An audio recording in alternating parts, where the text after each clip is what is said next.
Mais ou menos um ano havia se passado desde o início da Grande Guerra, e ficou claro que ela não seria uma guerra rápida e gloriosa como se imaginava. Em 1915, os aliados tentaram desesperadamente quebrar a linha de defesa alemã, porém não obtiveram sucesso. Já os impérios centrais conseguiram grandes vitórias contra os sérvios nos Balcãs e os russos na frente oriental. E por falar em Rússia, eles estavam precisando desesperadamente de suprimentos, e a operação de desembarque em Galípoli tinha como um dos principais objetivos abrir uma rota para abastecer os russos. Infelizmente para os aliados, a campanha de Galípoli se mostrou um fracasso imenso, que custou várias vidas. Então, eles resolveram abandonar e começar uma operação de retirada, que por sinal foi um sucesso. Enganando os otomanos com bonecos e até disparos automáticos, os aliados conseguiram sair dali sem perder um homem. Mesmo assim, isso foi outra derrota para os aliados. Enquanto tudo isso acontecia, as coisas na Grécia estavam estranhas. O primeiro-ministro grego, Eleftherios Venizelos, queria entrar na guerra do lado dos aliados, pois o mesmo via uma grande oportunidade de pegar os territórios da Anatólia Ocidental, que era cheio de gregos. Sem falar que a Grécia tinha um tratado de defesa com a Sérvia, no qual eles não honraram. Tudo isso porque o rei Constantino I da Grécia era casado com a Sofia da Prússia, que era irmã do Kaiser Guilherme II da Alemanha. Ou seja, ele era a favor da Alemanha e queria que a Grécia continuasse neutra. As coisas ficaram feias depois que a Bulgária declarou guerra na Sérvia e a Grécia foi meio que obrigada a mobilizar tropas para essa região. Mesmo assim, o rei se recusava a entrar na guerra, e depois de uma série de eventos complicados, o país acabou sendo dividido em dois, sendo essa parte controlada pelo Venizelos e apoiado pelos aliados. Eles iriam iniciar uma ofensiva contra os búlgaros para tentar ajudar os sérvios, mas como vocês sabem, as coisas não deram muito certo no fim. Depois da queda da Sérvia, Montenegro é dominada em algumas semanas. Enquanto isso, os soldados sérvios tentam fugir pela Albânia. Essa travessia seria dolorosa para os sérvios, e muitos deles morreram de fome, exaustão ou até mesmo atacado pelos locais. Os que conseguiram atravessar pelas montanhas albanesas fugiram para a ilha grega de Corfu. Em 1916, na frente ocidental, os alemães iniciaram uma grande ofensiva aqui na icônica cidade de Verdun, iniciando uma das mais sangrentas batalhas de toda a guerra, que duraria praticamente o ano todo. Enquanto os alemães estavam ocupados em Verdun, a Rússia resolve iniciar a sua maior ofensiva na guerra, e conseguem capturar vários quilômetros de territórios na Galícia, além de recuperar alguns territórios que tinham sido dominados pelos alemães. Essa ofensiva foi terrível para a Áustria-Hungria, porém ela também custou bastante ao Império Russo, e eles nunca mais se recuperariam. No mês seguinte, vendo que os alemães estavam sufocados em Verdun e na frente oriental, os britânicos iniciam outra grande ofensiva aqui no rio Somme. De início eles se saíram bem mal, mas no geral essa batalha atrapalhou bastante os alemães em Verdun. Um fato interessante é que essa foi a primeira batalha em que os britânicos usaram tanques de guerra. Porém, eles não ajudaram muito, pois eram poucos e tiveram bastante problemas técnicos. O Reino Unido era bem próximo de Portugal, então a pedido deles, os portugueses apreenderam navios alemães e austro-húngaros que estavam em portos portugueses. Em retaliação, a Alemanha declara guerra a Portugal. A maioria dos portugueses lutaram nas trincheiras da frente ocidental e nas colônias africanas. Em maio, no Mar do Norte, acontece a primeira e única grande batalha naval de toda a guerra. E apesar de estar em menor número, a Alemanha conseguiu causar danos imensos à Marinha Real Britânica, afundando 14 navios. No entanto, os alemães acabaram recuando e voltando para os portos. Enquanto o Reino Unido estava meio ocupado na guerra, acontece uma rebelião na Irlanda, que foi suprimida pelos britânicos em menos de 6 dias. No entanto, essa revolta foi muito importante para a independência da Irlanda, que aconteceria em 1919. Já em agosto, vendo quão bem os russos estavam indo na ofensiva de Brusilov, a Romênia, que estava fazendo o acordo secreto com os aliados, declara guerra à Áustria-Hungria. De início, eles vão bem e capturam alguns territórios na Transilvânia, já que eles tinham pegado os austro-húngaros de surpresa. Mas em alguns meses, os austro-húngaros, com a ajuda dos búlgaros e alemães, conseguem parar e até dominar boa parte da Romênia em pouco tempo. Em maio, na frente italiana, os austro-húngaros iniciam uma ofensiva em Asiago, no qual de início eles foram muito bem. Porém, com o início da ofensiva de Brusilov no Oriente, os austro-húngaros não conseguiram prosseguir. Além disso, aconteceram mais batalhas no rio Isonzo. Já em novembro, usando os territórios que tinham conquistado dos russos, os alemães criam o Reino da Polônia, como forma de tentar ganhar apoio dos povos poloneses. Na Mesopotâmia, as forças britânicas que estavam cercadas em Kut acabaram se rendendo para os otomanos. Os russos tinham conseguido expulsar os otomanos da Pérsia. Porém, em junho, os otomanos fizeram uma segunda invasão e conseguiram chegar até a cidade de Hamadan. No entanto, os otomanos não conseguiram segurar por muito tempo e em dezembro foram expulsos novamente pelos britânicos e russos. Já nos Cáucasos, os otomanos perderam algumas batalhas importantes para os russos e tiveram que recuar bastante. No Sinai, os otomanos, agora com a ajuda dos alemães, tentam avançar mais uma vez, porém são novamente parados pelos britânicos. Além disso, os britânicos prometeram aos árabes a criação de um grande, independente e unificado Estado árabe nesses territórios do Império Otomano. Isso caso os líderes árabes se revoltassem contra os otomanos. A revolta começou na região de Hijaz, mais especificamente na cidade de Medina e na famosa cidade de Meca, que foi dominada pelos árabes. Uma das figuras icônicas dessa revolta foi Thomas Edward Lawrence, que ajudou na hora de convencer os árabes, além de lutar lado a lado com eles. Thomas ficou conhecido como Lawrence da Arábia, e o maior impacto dessas revoltas foram nas linhas de trem da região de Hijaz, que era constantemente atacada pelos árabes. Isso atrapalhou os otomanos, que tiveram que deixar tropas vigiando e reparando as linhas de trem, além de que eles perderam bastante suprimentos que eles realmente necessitavam em outras frentes. Algo interessante é que ao mesmo tempo que os britânicos prometeram essas terras para os árabes, eles fizeram um tratado secreto com a França, no qual eles iriam dividir o Império Otomano entre eles. Além disso, em 1917, os britânicos iriam prometer a Palestina para os judeus, para assim conseguir apoio deles também. Tudo isso iniciaria conflitos que durariam até hoje. Em 1916, no leste da África, os britânicos mandaram reforços para tentar derrotar o exército de Lettow Vorbeck. E isso era exatamente o que ele queria, atrapalhar os aliados, que poderiam usar esses homens em outras frentes. Ao longo de 1916, os aliados lançaram um ataque à colônia alemã de todas as direções. Mesmo assim, eles não foram capazes de capturar Lettow Vorbeck e o seu exército. Na frente ocidental, as batalhas de Somme e Verdun chegaram ao fim. Em Verdun, os franceses conseguiram segurar e expulsar os alemães que estavam ao redor da cidade. Já em Somme, os aliados conseguiram conquistar alguns poucos quilômetros de terra, mas a um custo bem alto para os dois lados. Depois dessa derrota em Verdun, a Alemanha muda o comando do exército no ocidente, colocando o general Ludendorff e o comandante Hindenburg, responsáveis pelas grandes vitórias da Alemanha na frente oriental. Já em 1917, todo mundo estava cansado. A Grande Guerra se estendeu mais do que o esperado e alguns países já mostravam sinais de fraqueza. A Rússia já estava em uma situação ruim antes da guerra. Com ela, o país quebrou de vez. Eles não tinham nem comida para alimentar o povo comum, muito menos suprimentos para continuar lutando. Sem falar que com as derrotas sucessivas na frente oriental, a moral do exército russo estava muito baixa. Com isso, o povo se revoltou contra o governo na Revolução Russa de fevereiro. O Tsar Nicolau II abdica do poder e a Rússia passou a ser controlada por um governo provisório, que fez a péssima escolha de continuar na guerra, o que deixou a população puta com eles também. Com isso, a popularidade do Partido Comunista subiu rapidamente, já que eles prometiam 3 coisas básicas: pão, paz e terra, que era basicamente o que a grande maioria da população queria naquele momento. A Alemanha também não estava em uma situação muito boa, e ela sabia que não poderia ganhar uma guerra muito longa contra os aliados, já que eles tinham bem mais recursos. Então, a Alemanha resolveu voltar com o bloqueio da ilha da Grã-Bretanha, só que dessa vez ela intensificou absurdamente os ataques contra os navios, não importando se ele fosse de um país neutro ou não. Isso obviamente deixou vários países putaços com a Alemanha, mas nos primeiros meses isso até que funcionou e o Reino Unido começou a sentir os efeitos do bloqueio. Até o momento, os Estados Unidos conseguiram se manter fora da guerra, mesmo ficando claro que eles apoiavam os aliados, emprestando dinheiro e vendendo equipamentos. E assim, os aliados precisavam ganhar para que eles tivessem esse dinheiro de volta. Sem falar que a Alemanha afundou vários navios americanos nesse novo bloqueio do Reino Unido. Como se isso tudo não bastasse, os alemães aparentemente tentaram enviar um telegrama para o México, tentando convencê-los a atacar os Estados Unidos caso eles entrassem em guerra. Esse telegrama foi aparentemente interceptado pelo Reino Unido e mandado para os americanos, que ficaram putos e posteriormente declararam guerra à Alemanha.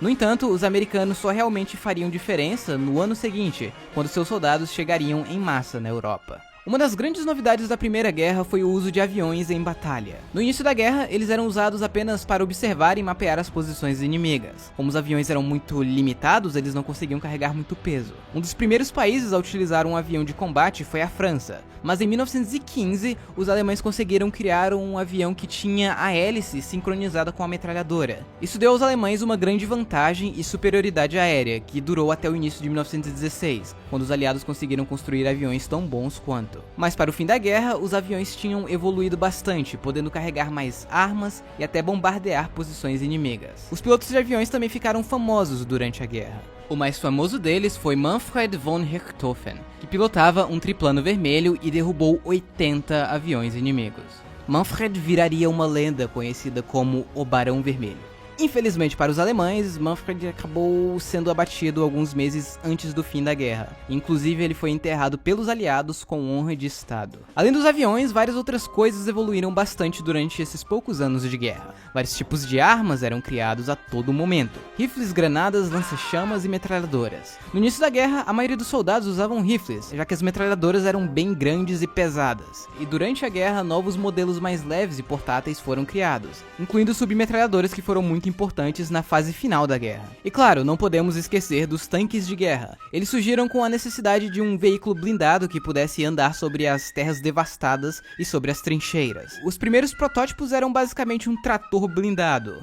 mas o primeiro tanque realmente usado em batalha foi o britânico Mark I, na Batalha do Somme. Porém, eles tiveram bastante problemas técnicos e seriam realmente úteis na fase final da guerra, principalmente com os novos modelos, como o Mark IV, por exemplo. Os franceses também desenvolveram seus próprios tanques, como o Schneider e o Saint-Chamond, porém os seus designs não eram dos melhores. Então, em 1917, os franceses criaram o revolucionário Renault, um tanque leve e com torreta giratória. Esse tanque se saiu tão bem que foi usado até mesmo na Segunda Guerra Mundial. Assim que os alemães viram os tanques pela primeira vez, eles começaram a fazer os seus próprios tanques, criando o A7V Sturmpanzerwagen. No entanto, por falta de recursos, os alemães conseguiram criar apenas 20. Na verdade, era mais comum os alemães usarem tanques capturados dos aliados do que os seus próprios A7Vs. Existia também um protótipo de tanque russo, mas é melhor não falar sobre isso. Bom, voltando à guerra, a Alemanha começou a construir a linha Hindenburg, que seria uma área fortificada para os alemães se defenderem de maneira mais eficaz e evitar serem flanqueados pelos aliados.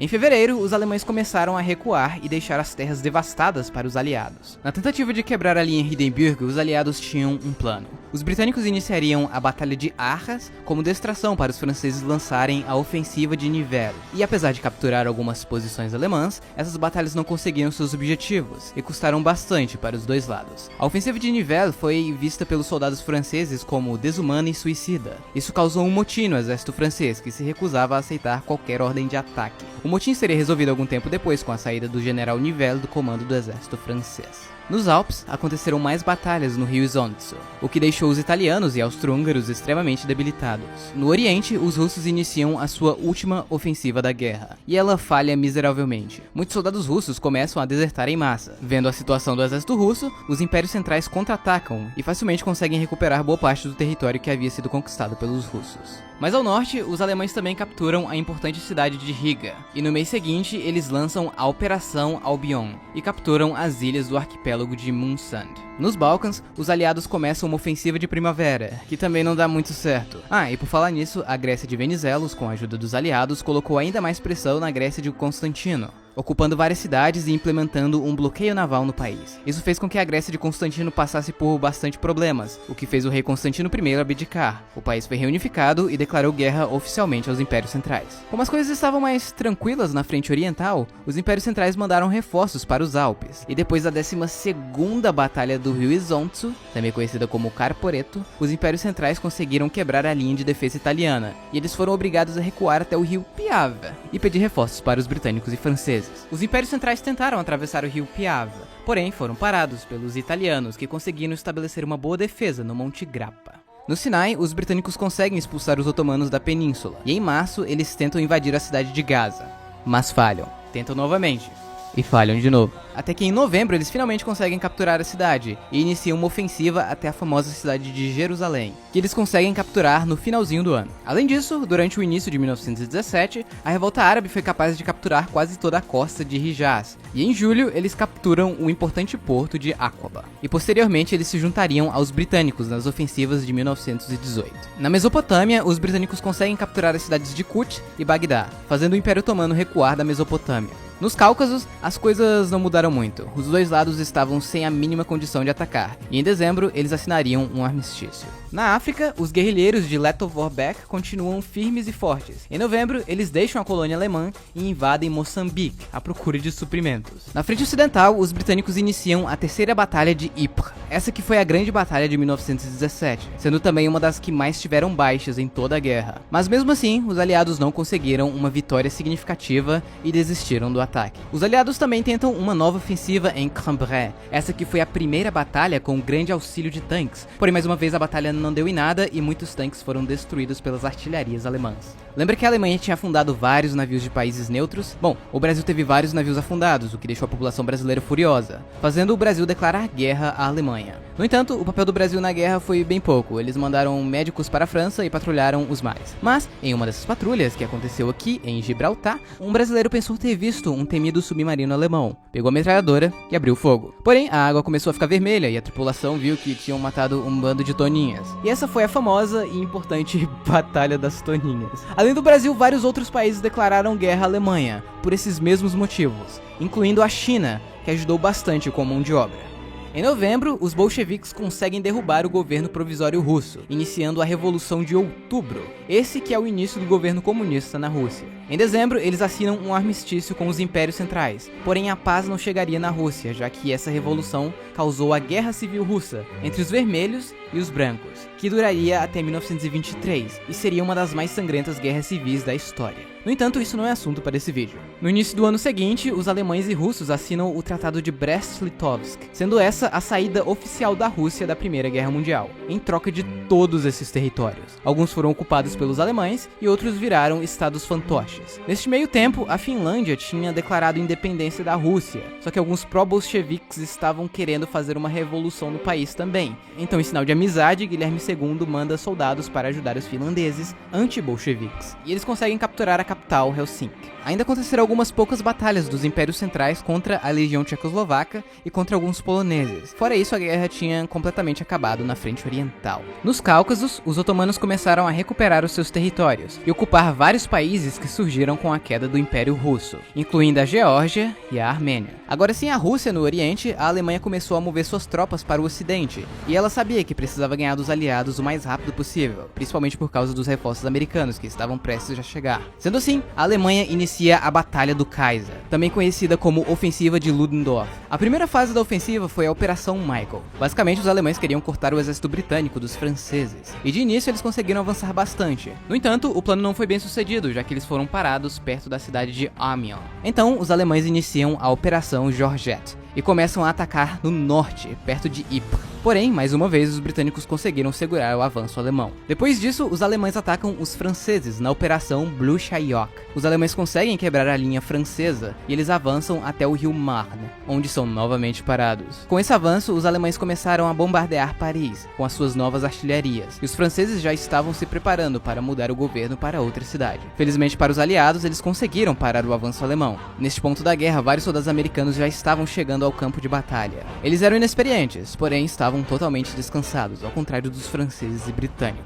Isso piorou a situação dos alemães, que agora iniciam a quarta fase da ofensiva, na Operação Gneisenau. E apesar de avançar alguns quilômetros, eles não conseguiram quebrar a linha dos aliados. Mesmo assim, eles ainda tentam uma última ofensiva para tentar atravessar o rio Marne, na Operação Friedensturm, que também não deu muito certo. A ofensiva de Ludendorff, apesar dos ganhos territoriais, foi um desastre que acabou com os últimos recursos do Império Alemão. Os soldados estavam completamente exaustos e sem suprimentos, e os territórios que os alemães conquistaram estavam totalmente devastados e sem condições de montar uma boa defesa. Nos Alpes, os austro-húngaros tentam quebrar a linha de defesa italiana na Batalha do Rio Piave, porém falham miseravelmente. Nesse ponto da guerra, a Áustria-Hungria estava tão acabada e sem suprimento quanto a Alemanha. Nos Cáucasos, os otomanos invadem a Armênia e boa parte do Azerbaijão. Eles enfrentam alguma resistência contra o exército branco e contra os aliados, mas conseguem capturar a importante cidade petrolífera de Baku. Na Palestina, os britânicos começam a conquistar várias cidades importantes e se preparam para uma última ofensiva contra os otomanos. Na frente ocidental, vendo o quão cansados os alemães estavam depois da ofensiva de Ludendorff, os aliados contra-atacam na ofensiva dos 100 dias. Nesse ponto da guerra, os aliados estavam com mais homens, equipamentos, tanques e superioridade aérea, o que fez com que os alemães voltassem novamente para a linha Hindenburg. E em setembro, os aliados iniciam uma ofensiva para quebrar a linha Hindenburg, e em pouco tempo, a linha de defesa alemã é quebrada, e os alemães começam a abandonar suas posições na França. Neste ponto da guerra, os impérios centrais estavam no seu limite. Nos Balcãs, os aliados iniciam a ofensiva de Vardar e conseguem quebrar a linha de defesa búlgara. Vendo que não conseguiriam segurar o avanço dos aliados, os búlgaros assinam um armistício. No Oriente Médio, os aliados iniciam sua última grande ofensiva contra os otomanos e conseguem capturar as cidades de Damasco e posteriormente Alepo. Esse foi o fim do Império Otomano. 5 dias depois, eles assinam um armistício. Agora, sem a Bulgária protegendo o sul, os austro-húngaros ficaram em uma situação difícil. Para piorar, os italianos iniciam a Batalha de Vittorio Veneto e conseguem uma vitória devastadora em cima dos austro-húngaros. Esse foi o fim do Império Austro-Húngaro, e em 3 de novembro eles assinam um armistício. Agora só faltava a Alemanha, que não estava mais conseguindo segurar o avanço dos aliados. As coisas ficaram tão tensas que o país colapsou e entrou em revolução. Inclusive, uma revolução comunista aconteceu na Baviera. A marinha e o exército deixaram de ser leais ao Kaiser, então ele abdicou e foi para a Holanda. A Alemanha virou uma república e no dia 11 do mês 11, às 11 horas, a Alemanha se rende, dando fim à guerra. Lembra do Lettow Vorbeck? Bom, ele tinha ido para Moçambique, voltou para a Tanzânia e depois foi para a Zâmbia, onde recebeu a notícia que a Alemanha tinha se rendido. A mesma coisa aconteceu com os alemães que estavam nas florestas da Nova Guiné e com os otomanos que estavam cercados em Medina. Na Europa, os poloneses se revoltam contra os alemães e capturam alguns territórios. Os impérios centrais começam a ser ocupados e o Tratado de Paz viria em alguns meses. Na Bulgária foi imposto o Tratado de Neuilly-sur-Seine. Basicamente, eles perderam todos os territórios que anexaram durante a guerra, além de perder territórios para a Grécia e para o novo Reino da Iugoslávia, que é basicamente a união da Sérvia com outros povos eslavos. No entanto, os búlgaros conseguiram um pedacinho de território dos otomanos. E por falar em otomanos, boa parte do Império Otomano foi dividido entre os aliados, e algumas regiões iriam virar zonas de influência. No entanto, os nacionalistas turcos ficaram putos e se revoltaram, nascendo assim a República da Turquia, e eles iriam conseguir recuperar alguns de seus territórios na Guerra de Independência Turca. Já o Império Austro-Húngaro se fragmentou em vários. A Áustria e a Hungria foram separadas e tiveram que reconhecer a independência da Tchecoslováquia e da Iugoslávia. A Hungria, que era enorme, foi extremamente reduzida e perdeu a região da Transilvânia para a Romênia, que basicamente duplicou seu tamanho. A Itália, apesar de ganhar alguns territórios, incluindo o Tirol do Sul, que era uma parte cheia de austríacos, ficou decepcionada com os ganhos que obteve com a guerra. E por último temos o Tratado de Versalhes, que foi imposto na Alemanha. Eles basicamente perderam todas as suas colônias, que foram divididas entre os britânicos, franceses e japoneses. A cidade de Qingdao foi dada para os japoneses, o que deixou os chineses putaços. Na Europa, a Alemanha perdeu territórios para a França, Bélgica, Dinamarca, Tchecoslováquia, Lituânia e Polônia, que acabou separando a Prússia Oriental do resto do país. Também foram criadas as cidades livres de Danzig e Saarland. Além disso, a região da Renânia seria desmilitarizada e ficaria sendo ocupada pelos franceses por um bom tempo. O Tratado de Versalhes basicamente dizia que a Alemanha foi a grande culpada da guerra, e eles tiveram que pagar bilhões de reparação para os aliados. A Alemanha também teria que limitar o número e tecnologia do seu exército. Esse tratado obviamente quebrou a Alemanha, que passou por momentos difíceis. Sem falar que, como a guerra não chegou em território alemão, muitos alemães começaram a achar que o país não perdeu em campo de batalha, mas sim traído pelos seus políticos. Isso seria muito importante na ascensão do Partido Nacional Socialista, alguns anos depois. Durante esse tempo, também foi criado a Liga das Nações, que é tipo uma versão beta da ONU. Essa liga foi feita para tentar evitar que outra guerra do tipo acontecesse. Não funcionou. No fim, a guerra que deveria acabar com todas as guerras, ironicamente gerou várias outras guerras e mudou o mundo para sempre. Bom pessoal, então é isso, espero que vocês tenham gostado. Queria agradecer ao Cook, Branca, Todinho, João Neves, Giovanni Machero, Topzera, Sky, Dragon Dex, Ian Barbosa, Rafa Garcia, Michele, Panda Soviet, Henrique, Gustavo Filho, Gustavo 620, Arthur PC, Bork Mapping, Davi Wenzel, Enderboy, Robertinho Curiçu, The Control, João Paulo, Realzão Zoeira, Luiz Felipe Neto, Rafael Silva, MBCZ, Gabriel Cavalcante, Ramabir, Kirui, Super Gustavo BR, General Elefante, Putim Boladão, Master Giozão, Café, Matheus, Giovanni de Oliveira, Leonardo Lobo, Sneland, Pedro Meirelles, Beatriz Guarilha, João Marcos, Adriel Vitor, Pinguim, Celso Kaique, Tia Trouxa, John Mineboy, Neco Fofinha Chan, Isaac Pompeu, Steve Play, Murilo Maciel e Tereza Cristina. Muito obrigado a todos vocês e todos vocês que tiveram paciência para esperar o vídeo sair. Então, no mais é isso, espero que vocês tenham gostado. Tchau e até o ano que vem. Brincadeira. Prometo que a parte 2 não vai demorar muito para sair.